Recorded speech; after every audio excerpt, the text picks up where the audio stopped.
Hello students, welcome to chemistry Gujarati medium. રસાયણ વિજ્ઞાનની કેટલીક પાયાની સંકલ્પનાઓમાં સ્વાધ્યાય 1.33. નીચેનામાં દરેકમાં પરમાણુની સંખ્યા ગણો. પહેલું, આર્ગોનના 52 મોલ, હિલિયમના 52 યુ અને હિલિયમના 52 ગ્રામ. તો આર્ગોનના 52 મોલમાં પરમાણુની સંખ્યા કેટલી હશે એ ગણવાની છે. તો આપણને એક ફેક્ટ ખબર છે કે 1 મોલ માં પરમાણુની સંખ્યા હોય છે એવોગેડ્રો નંબર જેટલી, 6.022 ગુણ્યા 10⁻23 પરમાણુ. રાઈટ, 1 મોલ એટલે આટલા પરમાણુ. તો 52 મોલમાં કેટલા હશે?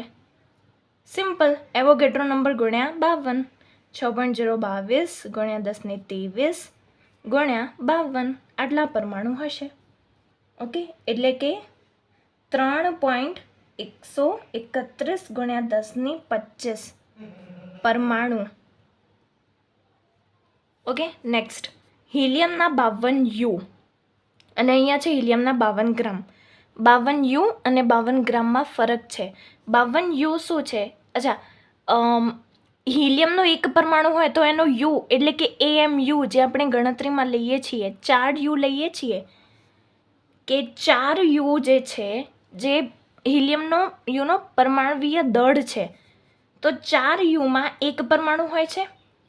રાઈટ, 4 યુ કે 4 AMU એટોમિક માસ યુનિટ પરમાણવીય દળ. તો 52 યુમાં કેટલા પરમાણુ હશે? તો 52 ભાગ્યા 4 એટલે કે 13 પરમાણુ હશે. ઓકે, તો હવે ગ્રામ શું છે? ગ્રામ છે આપેલ દળ, અને આપેલ દળ 52 ગ્રામ ભાગ્યા આપણે આણ્વીય દળ કરીએ, આણ્વીય દળ હિલિયમનો 4, તો આપણને મોલ મળી જાય. અને પછી મોલ મળી જાય તો 6.022 ગુણ્યા 10⁻23 કરી દેવાનું. તો અહીંયા મળશે મોલની સંખ્યા N = આપેલ દળ ભાગ્યા આણ્વીય દળ. આપેલ દળ 52 ગ્રામ અને આણ્વીય દળ 4 એટલે 13 શું? 13 મોલ. અને 13 મોલમાં પરમાણુ કેટલા હોય છે? એવોગેડ્રો જેટલા, 6.022 ગુણ્યા 10⁻23 પરમાણુ.